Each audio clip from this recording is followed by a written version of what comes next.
Hai semuanya, gimana kabar kalian? Semoga selalu dalam keadaan baik. Jadi welcome back teman-teman di segmen analisa kripto. Seperti biasa di video kali ini kita akan update untuk token dan kripto yang udah teman-teman request di kolom komentar. Hari ini ada dari Bang Darus, itu minta dibahas soal AMP versinya saya.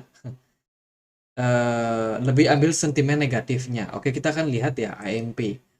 AMP hari ini diperdagangkan di kisaran 0,00286. Ya, pergerakan dari market AMP cenderung downtrend sejak awal dia listing, sempat naik sebentar tapi setelah itu dia mengalami koreksi. Nah, AMP ini sebenarnya proyek apa sih? Kalau kita lihat dari informasinya, ini merupakan sebuah decentralized protocol yang mana memberikan layanan untuk collateral service, teman-teman. Jadi kurang lebih kalau kita mau menggunakan AMP ini, kita bisa mendapatkan beberapa fungsi ataupun kegunaan ya. Kita langsung masuk ke websitenya. Jadi AMP ini adalah sebuah layanan penunjang sebenarnya teman-teman, dalam hal kalau teman-teman mau melakukan transfer yang lebih aman ya, yang lebih aman, lebih cepat dan efisien. Jadi fungsi dari AMP sendiri itu adalah sebagai sebuah garanti atau garansi ya, sebagai sebuah kolateral atau sebagai sebuah jaminan untuk kalau teman-teman misalkan mau melakukan transfer yang lebih efisien, lebih bagus. Syaratnya apa? Syaratnya teman-teman wajib untuk staking AMP kalian. Ya, setelah itu teman-teman akan bisa mendapatkan beberapa keuntungan seperti layanan payment, digital payment, fiat currency exchange, kemudian bisa juga melakukan pinjaman distribusi ya, property sales dan lain sebagainya. Jadi kegunaan dari AMP ini lebih kepada sebagai aset jaminan sebenarnya teman-teman. Jadi misalkan teman-teman itu menggunakan beberapa platform. Di sini ada beberapa platform yang mereka ajak kerjasama seperti Flexa, terus Consensus, Coinbase, Gemini, Bittrex, Polynex, dan lain sebagainya. Ini adalah platform-platform, ada yang centralized exchange, ada yang decentralized exchange. Dimana kalau teman-teman melakukan staking, ya kan, staking misalkan di contohnya di Flexa nih, teman-teman itu akan mendapatkan yang namanya fasilitas seperti tadi, ada kecepatan transaksi yang lebih cepat, terus juga keamanan untuk transaksi kalian. Kalau misalkan transaksi kalian tuh ada kenapa-kenapa, AMP ini yang akan jadi korban. Jadi kalian tidak akan mengorbankan aset kalian, misalkan Bitcoin teman-teman transfer, AMP yang jadi korban. Jadi yaitu dia mirip seperti apa ya, asuransi ya istilahnya. Ya, jadi kurang lebih seperti itu project yang dibangun AMP, memang agak unik ya. Jarang ada koin yang seperti ini, teman-teman. Jadi dia menawarkan layanan seperti kecepatan, efisiensi, sama keamanan transaksi kalian. Jadi dia sifatnya ini kayak, ya itu tadi sih, sebagai kolateral, sebagai penjamin, teman-teman. Token penjamin.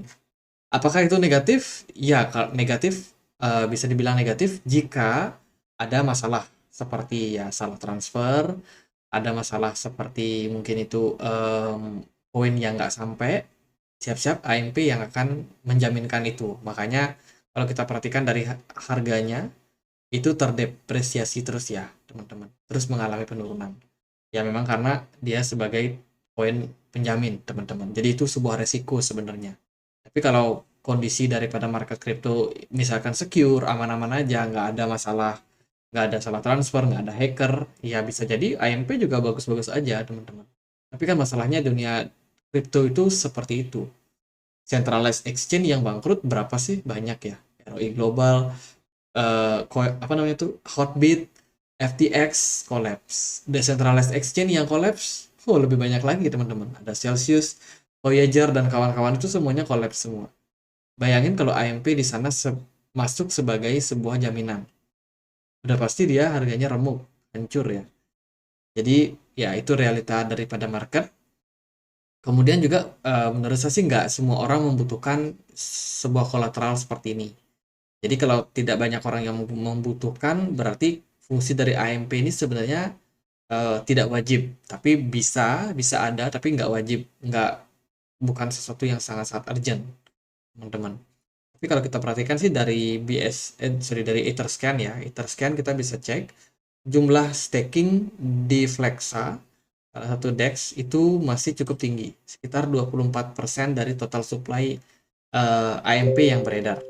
Kalau teman-teman perhatikan dari jumlahnya cukup stabil. Artinya masih banyak orang yang melakukan staking dan menggunakan fasilitas kolateral yang mereka punya. Oke, itu jika kita lihat dari total supply dari token AMP ini ada sebanyak 99 miliar token, teman-teman. Cukup banyak. Ya, 99 miliar ini yang menjadi total, kemudian yang menjadi supply beredarnya itu hanya 42%-nya saja, atau 42 miliar. Kalau kita perhatikan untuk dia listing di hampir semua exchange, teman-teman. Dari semua exchange ada Binance, Coinbase, KuCoin, dan yang kecil-kecil semuanya udah bisa melisting AMP. Jadi untuk likuidasi nggak ada masalah.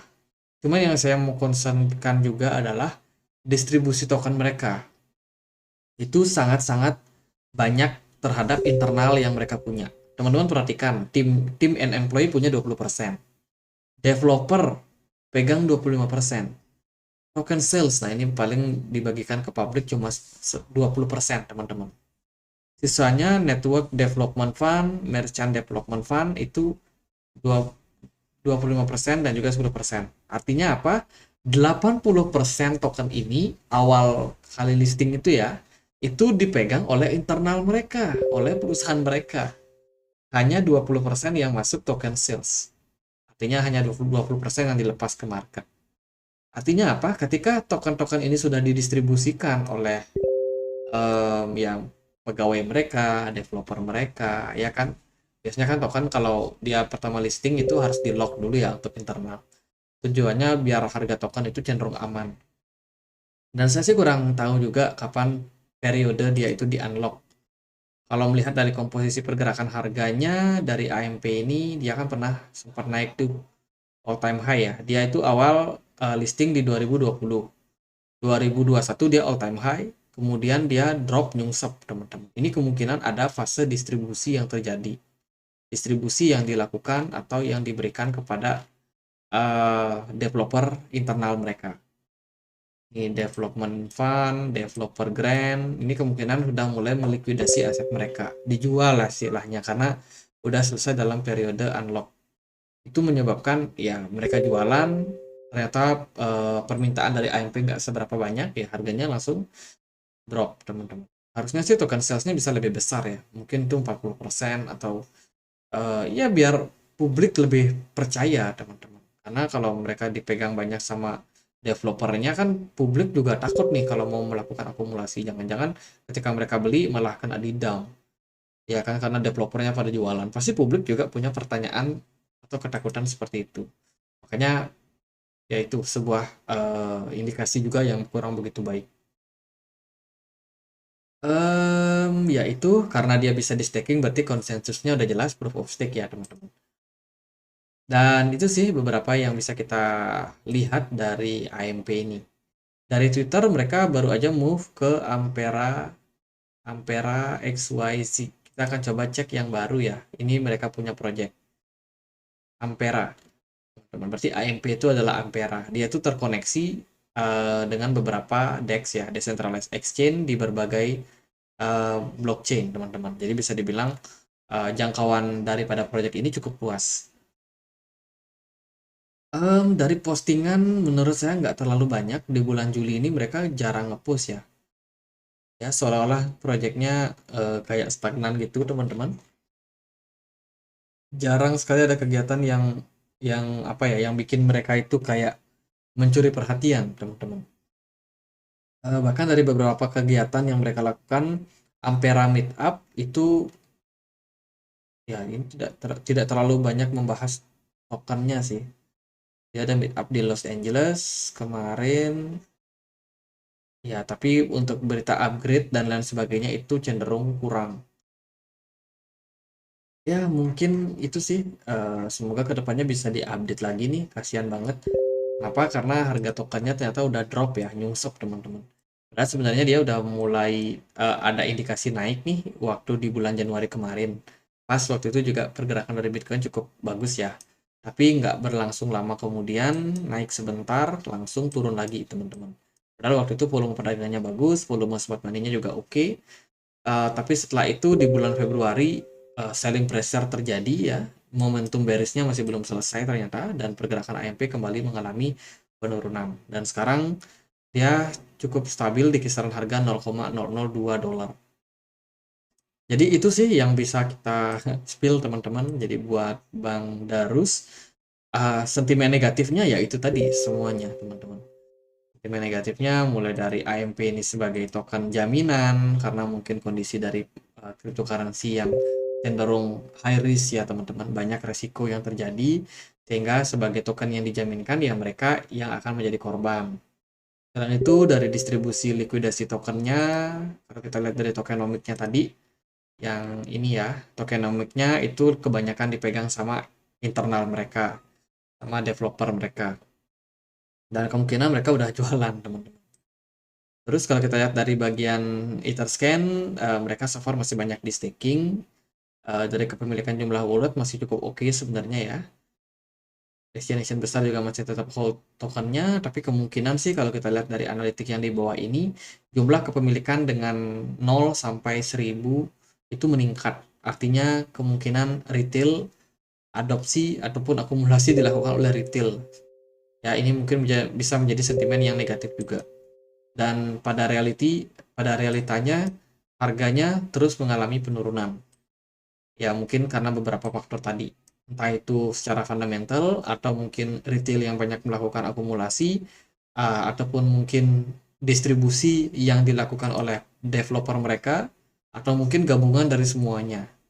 Harganya terus terdepresiasi mengalami koreksi.